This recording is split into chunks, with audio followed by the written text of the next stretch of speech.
লেজা এবং মোড়া, রাহু এবং কেতু পরস্পরের সঙ্গে আড়াআড়ি করিলে যেমন দেখিতে হইত, এও ঠিক সেই রকম।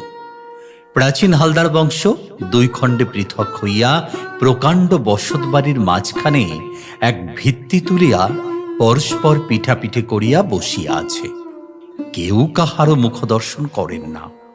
নবগোপালের ছেলে নলিন আর ননীগোপালের ছেলে নন্দ এক বংশজাত, এক বয়সী, এক স্কুলে যায় এবং পারিবারিক বিদ্বেষ ও রেষারেষিতেও উভয়ের মধ্যে সম্পূর্ণ ঐক্য।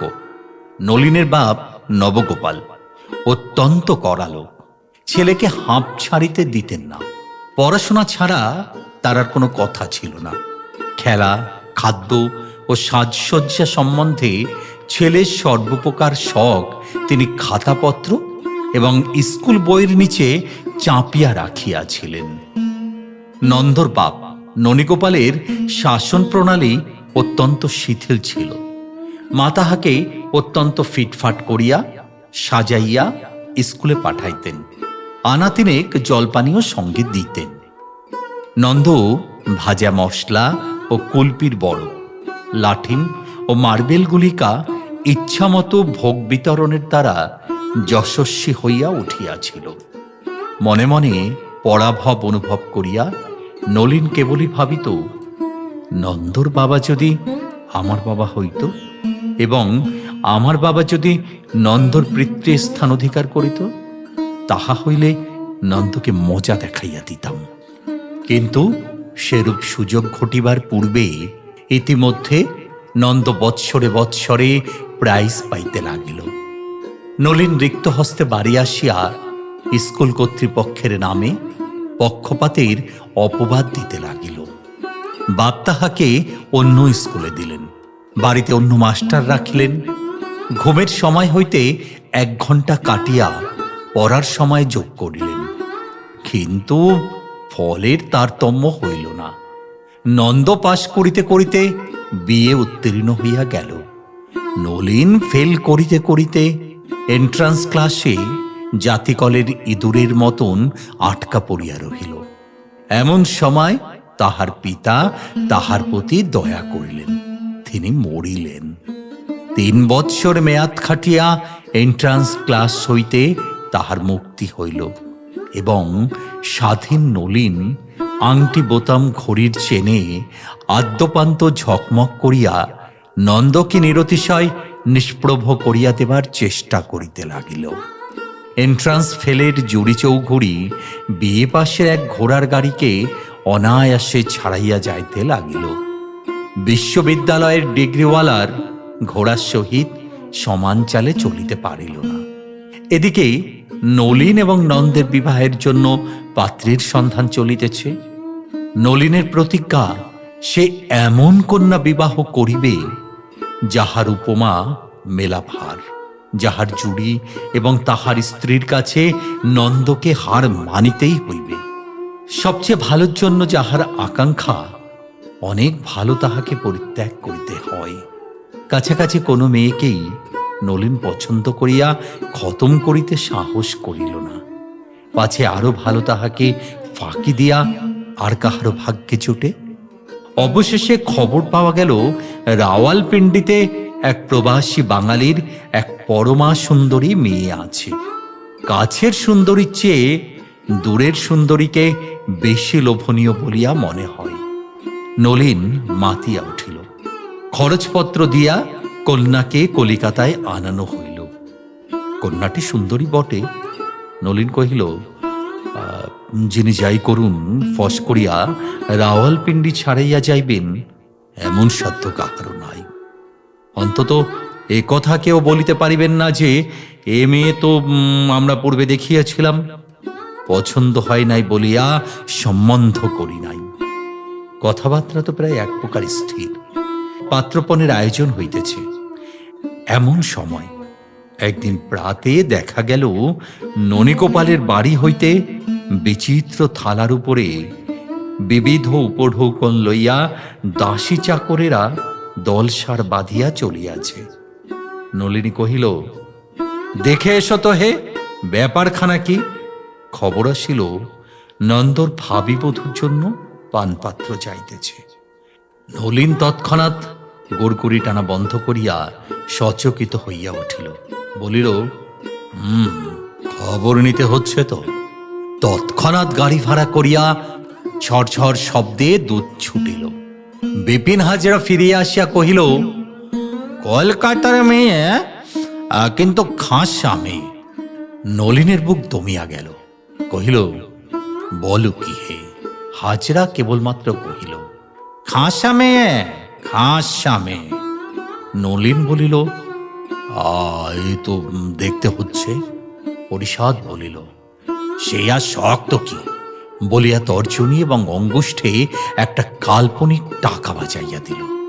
সুযোগ করিয়া নলিন মেয়ে দেখিল। যতই মনে হইল এ মেয়ে নন্দর জন্য একেবারে স্থির হইয়া গেছে, ততই বোধ হইতে লাগিল মেয়েটি রাওয়ালপিন্ডির চেয়ে ভালো দেখিতে। দ্বিধা পীড়িত হইয়া নলিন পারিষদকে জিজ্ঞাসা করিল, কেমন ঠেকছে হে? হাজরা বলিল, আগে আমাদের চোখে তো ভালোই ঠেকছে। নলিন কহিল, সে ভালো কি এ ভালো? হাজরা কহিল, এই ভালো। তখন নলিনের বোধ হইল ইহার চোখের পল্লব তাহার চেয়ে আরো একটু যেন ঘন, তাহার রংটা ইহার চেয়ে একটু যেন বেশি ফ্যাকাশে, ইহার গৌরবর্ণে একটু যেন হলদে আভায় সোনা মিশাইয়াছে। ইহাকে তো হাতছাড়া করা যায় না। নলিন বিমর্ষ ভাবে চিত হইয়া গুড়গুড়ি টানিতে টানিতে কহিল, ওই হাজরা, কি করা যায় বলো তো?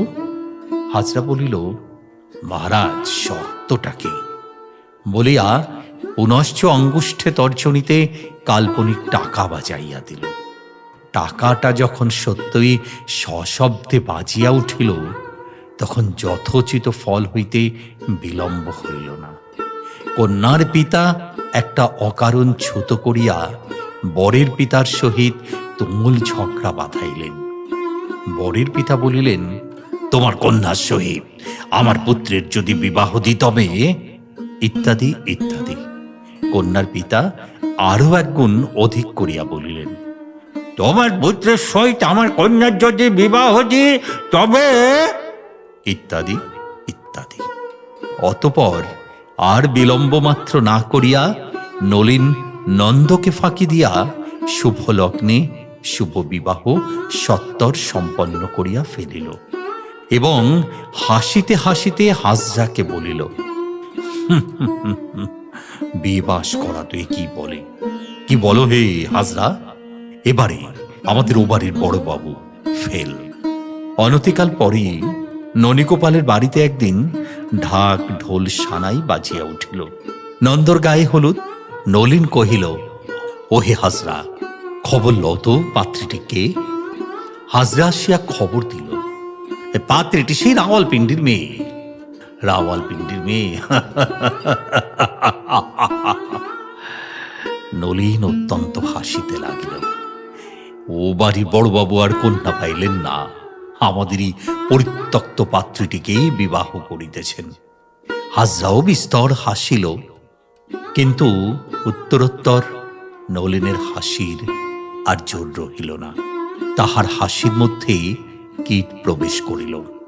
একটি ক্ষুদ্র সংশয় তীক্ষ্ণ স্বরে কানে কানে বলিতে লাগিল, আহা, হাতছাড়া হইয়া গেল, শেষকালে নন্দর কপালে জুটিল। ক্ষুদ্র সংশয় ক্রমশই রক্তস্ফীত জোকের মতন বড় হইয়া উঠিল। তাহার কণ্ঠস্বর মোটা হইল। সে বলিল, এখন আর কোনো মতেই উহাকে পাওয়া যাইবে না, কিন্তু আসলে ইহাকে দেখিতে ভালো, ভারী ঠকিয়াছি। অন্তঃপুরে নলিন যখন খাইতে গেল, তখন তাহার স্ত্রীর ছোটখাটো সমস্ত খুঁত মস্ত হইয়া তাহাকে উপহাস করিতে লাগিল। মনে হইতে লাগিল স্ত্রীটা তাহাকে ভয়ানক ঠকাইয়াছে। রাওয়ালপিন্ডিতে যখন সম্বন্ধ হইয়াছিল, তখন নলিন সেই কন্যার যে ফটো পাইয়াছিল, সেইখানে বাহির করিয়া দেখিতে লাগিল, বাবা, অপরূপ রূপমাধুরী, এমন লক্ষ্মীকে হাতে পাইয়া ঠেলিয়াছি আমি এত বড় গাধা। বিবাহ সন্ধ্যায় আলো জ্বালাইয়া বাজনা বাজাইয়া জড়িতে চড়িয়া বর বাহির হইল। নলিন শুইয়া পড়িল।